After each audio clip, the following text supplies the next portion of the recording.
వక్ఫ్ board చట్ట అవగాహన సదస్సు కన్వీనర్ కాపు రామచంద్రరెడ్డి గారికి, మాజీ ఎమ్మెల్యే ఎంఎస్ పార్థసారథి గారికి, యువ మోర్చా రాయలసీమ పులి మన మిట్టా వంశీ గారికి, అలాగే తలుపుల గంగాధర్ గారికి, అలాగే పెద్దలు గౌరవనీయులు ఉత్తమరెడ్డి అన్న గారికి, ప్రధాన కార్యదర్శులు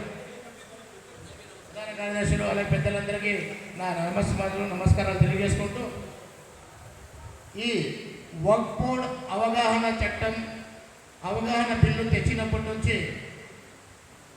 దేశంలో ఒక అలజడి సృష్టించల్లా, మైనార్టీ వర్గాలలో లేనిపోని దుష్ప్రచారాలను చేసి ఈ ప్రతిపక్షం పార్టీలు భయాందోళనకి గురి చేస్తున్నారు. దానికి భారతీయ జనతా పార్టీ మేము ఈ చట్టం తెచ్చింది ముస్లిం మైనార్టీల సంక్షేమం కోసం, ముస్లిం మైనార్టీల యోగక్షేమాల కోసం అని చెప్పేసి స్పష్టంగా తెలియజేయండి. ఈ యొక్క అవగాహన సదస్సుల ద్వారా ప్రతి ఊరు, ప్రతి వాడ, ప్రతి గడపకు వెళ్ళి ప్రతి ఒక్కరికి ఈ చట్టం ద్వారా కలిగేటువంటి లాభాలను ముస్లిం సామాజిక వర్గంలో అవగాహన తెచ్చండి అని చెప్పేసి భారతీయ జనతా పార్టీ మమ్మల్ని అందరినీ ఆదేశించింది. ఒక్క విషయం నేను చెప్తున్నాను, ఈ ప్రతిపక్షాలకి ఈ బిల్లు పైన రాద్ధాంతం రచ్చ చేస్తున్నటువంటి మూర్ఖులకి ఒకటే తెలుసుకోవాలా, ఎన్ఆర్సీ తెచ్చినప్పుడు భారతీయ జనతా పార్టీ ఏమేమో చేస్తున్నారో ముస్లిం మైనారిటీలకి దేశం నుంచి పంపించేయడానికి ప్లాన్ చేస్తున్నారన్నారు. ట్రిపుల్ తలాక్ తెచ్చినప్పుడు లేనిపోని రాద్ధాంతాలు చేశారు. ట్రిపుల్ తలాక్తో ఎంతో మంది ముస్లిం మహిళలు ఈరోజు వారికి జీవనోపాధితో పాటు జీవన భద్రతను కల్పించింది బీజేపీ పార్టీ. అంతేకాదు, ఈ వక్ఫ్ బోర్డులో ఉన్నటువంటి మన దేశంలో మొత్తం 9.5 లక్షల ఎకరాలు భూమి మన దేశంలో వక్ఫ్ బోర్డుకు సంబంధించిన భూమి ఉంటే దానికి వార్షిక ఆదాయంగా దోచుకొని తిన్న వాళ్ళు దోచుకొని తినేసి మిగిలింది చూపిస్తూ ఉండేది. మనం ఇప్పుడున్నటువంటి సర్వే ప్రకారం చూస్తే 163 కోట్ల రూపాయలు చూపిస్తున్నారు. కానీ భారతీయ జనతా పార్టీ తెచ్చినటువంటి ఈ వక్ఫ్ చట్టం ద్వారా ఈ వక్ఫ్ ప్రాపర్టీలన్నింటినీ, వక్ఫ్ ఆస్తులన్నింటినీ ఒక విధంగా ఒక రూపకల్పన కల్పించి దాన్ని పూర్తిగా ఒక ఆకారం చేసి దానికి ఉపయోగంలోకి తెస్తే 16,000 కోట్ల రూపాయలు సంవత్సరానికి ఆదాయం వస్తుందని చెప్పేసి భారతీయ జనతా పార్టీ చెప్తా ఉంది. ఈ లాభాలను వచ్చిన డబ్బులను ఈ వక్ఫ్ చట్టంలో వక్ఫ్ ఆస్తుల ద్వారా వచ్చినటువంటి ఆదాయాన్ని ముస్లిం సామాజిక వర్గంలో ఉన్నటువంటి విద్యార్థులకు, అలాగే వితంతువులకు పెన్షన్ల రూపంగా, అలాగే ముస్లిం సామాజిక వర్గంలో ఉన్నటువంటి మహిళలకి వారికి నైపుణ్య శిక్షణ ఇచ్చి సూక్ష్మ రుణాలు అందించి వారికి జీవిత భద్రతను, వారి కుటుంబ యోగక్షేమాల కోసం వారు తోడ్పాటు అయ్యే విధంగా ఆర్థికంగా, సామాజికంగా, విద్యాపరంగా వారికి పూర్తిగా అండదండ కల్పించాల్సిందని చెప్పేసి ఈ చట్టంలో సవరణ చేసింది బీజేపీ పార్టీ. దీనివల్ల మనకి లాభం చేకూరుస్తూ ఉందా, లేకుంటే బీజేపీ పార్టీకి లాభం చేకూరుస్తూ ఉందా? ముస్లింలకి కేవలం ముస్లింలకు లాభం చేకూర్చాలనే సదుద్దేశంతోనే ఈ చట్టంలో సవరణ చేశారు. ఈ చట్టం ద్వారా ఇప్పుడున్నటువంటి ఆస్తులలో ఎవరైతే అనుభవిస్తున్నారో, దోచుకొని తింటున్నారో, కాంగ్రెస్ పార్టీ వాళ్ళు వక్ఫ్ భూములపైన ఎంత స్కాములు చేసిందో మీకు అందరికీ తెలుసు. ఆ స్కాములకందరికీ కట్టడి చేసి కొత్త స్కీమును ముస్లింల కోసం తెచ్చింది ఈ వక్ఫ్ చట్టం ద్వారా భారతీయ జనతా పార్టీ. అలాగే వక్ఫ్ వేరు, వక్ఫ్ బోర్డు వేరు అనేది ముఖ్యంగా తెలుసుకోవాల్సిన ముఖ్యమైన విషయం ఏమిటంటే, వక్ఫ్ వేరు, వక్ఫ్ బోర్డు వేరు.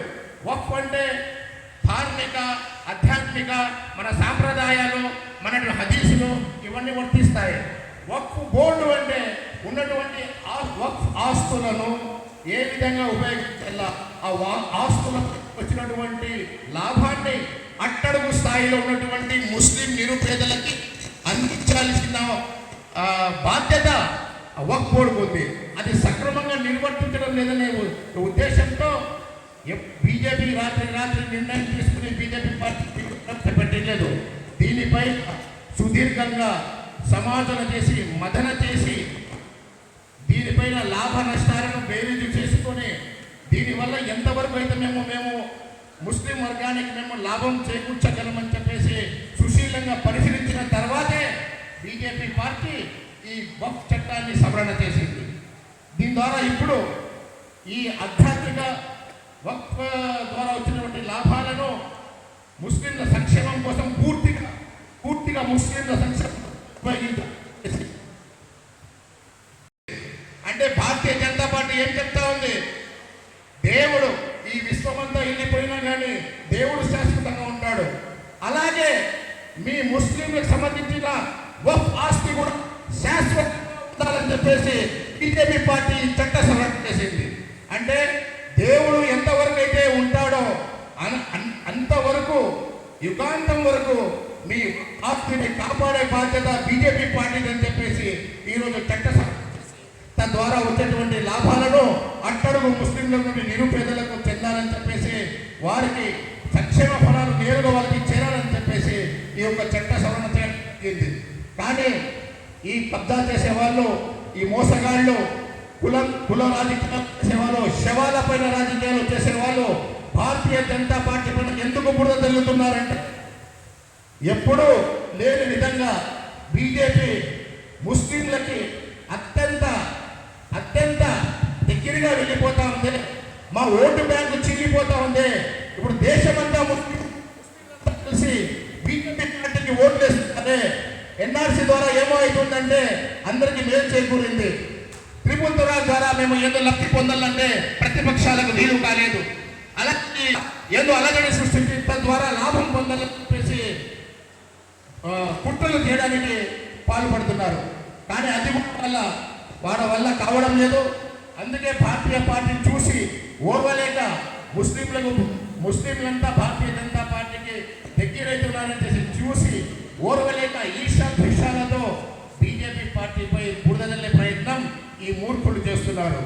నేను చెప్పేది ఒకటే, భారతీయ జనతా పార్టీ దేశ సంక్షేమం కోసం, దేశ ప్రగతి కోసం, దేశ ఖ్యాతి కోసం, దేశం సస్యశ్యామలుగా ఉండడానికి కోసమైనా పూనుకున్నటువంటి త్యాగాలని చిరునామా అయినటువంటి పార్టీ మన భారతీయ జనతా పార్టీ. అటువంటి పార్టీ వల్ల ప్రజలకి మేలు చేకూరుతుంది తప్ప ఎటువంటి హాని జరగదని చెప్పేసి ఈ సభాముఖంగా తెలియజేసుకుంటూ ఈ అవకాశం ఇచ్చినటువంటి పెద్దలందరికీ శిరస్సు వంటి నమస్కారాలు తెలియజేసుకుంటూ జై భారత్, జై హింద్.